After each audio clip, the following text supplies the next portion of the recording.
In this video, I'll be explaining the fourth and fifth elements of the formation of contract, and that is namely intention and capacity. So in the previous videos, we've talked about the first element, which was offer, the second element, which was acceptance, and then the third element, which is consideration. And now we're moving on to intention, the fourth element. What is intention? Intention basically means that there is that the parties intend for there to be a legally bound promise, and that has to be in effect immediately. So that intention has to be immediately present.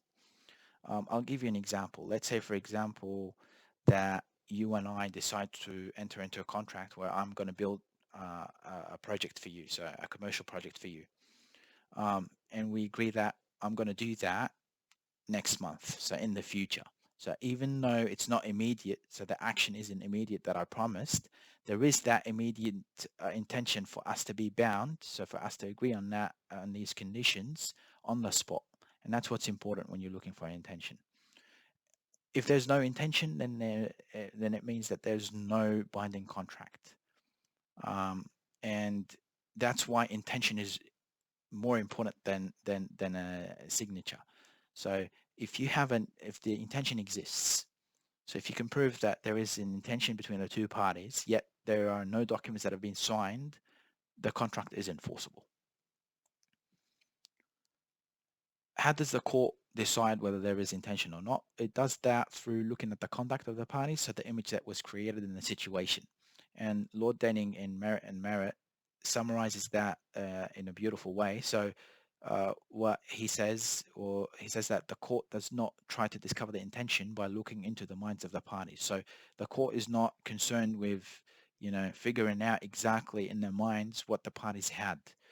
What the court looks at is at the situation, at the conduct, at the image that's created by the parties, and then it would ask itself, would a reasonable person regard the agreement as intended to be binding? So if the answer is yes, then there is an intention. And if the answer is no, then intention is not present and hence there is no contract. Now, in this case that you see in front of you, Evanson Staincraft, it was between a builder and a developer.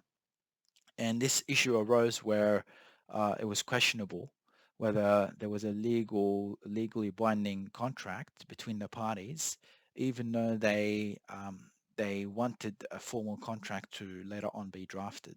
It was more of a standard form contract that they wanted to both sign, but they'd already agreed on certain conditions. So the court found that there was already the intention on the previously agreed terms, and hence there was no need to wait until that standard form was signed for there to be a legally bound agreement between the parties.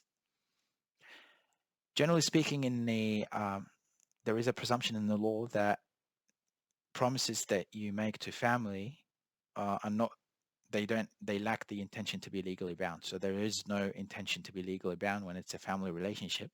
So if I promise my brother that I'm going to build him a house for a specific price, um, and I don't carry out that project, I'm not legally bound. There was no intention. There is a presumption in law that because it's a family relationship, there is no intention and hence no contract.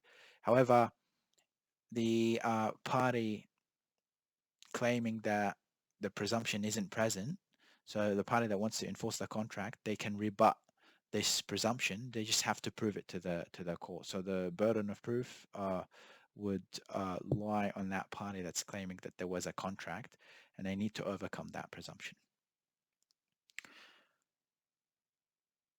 In this case, Masters and Cameron, there was a contract for sale of land, and it was clearly specified a provision that said, okay, we had an agreement, so we'd arrived to a certain agreement, but we don't want to execute anything until we actually put that in writing, and both parties sign on that.